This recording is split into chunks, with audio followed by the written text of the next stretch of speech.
Samantala, puspusan ng aksyon ng mga kinaukulang ahensya ng pamahalaan para tulungan ang mga kababayan nating apektado ng pagbaha sa Datupiyang, Maguindanao del Sur. Gaya ng PCSO na agad na bahagi ng Chartimba na naglalaman ng relief goods. Si Gab Villegas sa report. Naipamahagi na sa bayan ng Datupiyang, Maguindanao del Sur ang mga charitimba mula sa Philippine Charity Sweepstakes Office para sa mga pamilyang naapektuhan ng masamang panahon. Isinakay ng mga tauhan ng Philippine Air Force ang nasa 2,500 charitimba sa C-130 aircraft. Naroon para umasiste sina Office of Civil Defense Administrator Undersecretary Ariel Nepomuceno, OCD Deputy Administrator Assistant Secretary Cesar Idio, OCD Assistant Secretary Jacqueline Joy Casipit at PCSO General Manager Mel Robles. Ipinasilip ni GM Robles ang nilalaman ng charitimba gaya ng bigas, instant noodles, easy-to-open canned goods at malinis na tubig. We would like to assure yung ating mga kababayan dyan that the President is on top of the situation and he is always instructing us to utilize whatever resources that we have. Para naman kay OCD Administrator Nepomuceno, nais ng pamahalaan na maipadama sa ating mga kababayan na hindi sila pinapabayaan. Lahat kasi kami tumutugon sa panawagan ni Presidente Bongbong Marcos na dapat tuloy-tuloy talaga yung ating pag-alalay sa ating mga kababayan.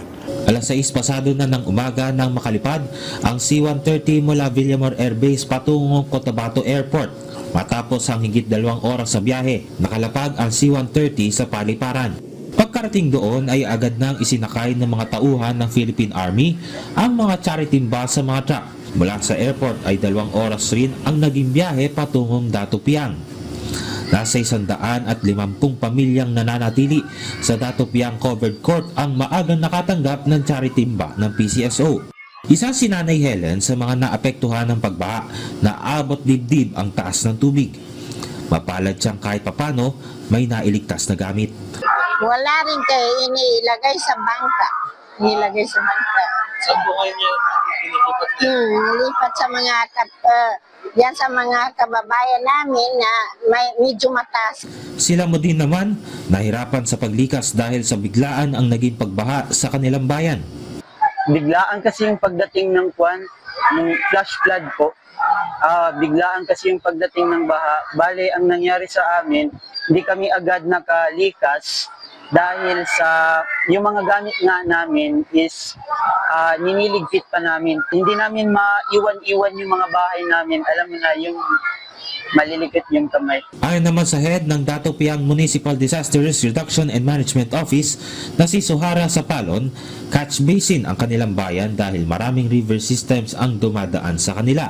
Ito ay ang Dansalan River, Ligwasan Marsh at ang Rio Grande de Mindanao na bahagi ng Mindanao River Basin Group. Halimbawa si Bukidnon, si Davao, si Kidapawan. So malalaman po namin kung ilan yung volume ng tubig na papasok sa dadaan, magta-traverse po sa Rio Grande. So doon pa lang sa level po ng tubig, may early warning na po dyan na yung kulay, may mga color coding po yan. So yan po ay dinidisseminate namin sa barangay. Maliban sa mga river systems, bumababa rin sa kanilang bayan ang tubig mula sa kabundukan sa mga bayan ng Ampatuan, Datu Abdullah Sanki, Datu Hofer Ampatuan, Sharif Agwak, Datu Saudi Ampatuan, Gindulungan, South Upi at Talayan. Ayon sa Datupiyang MDRRMO, aabot sa 1,115 mga individual ang nananatili sa 7 evacuation centers.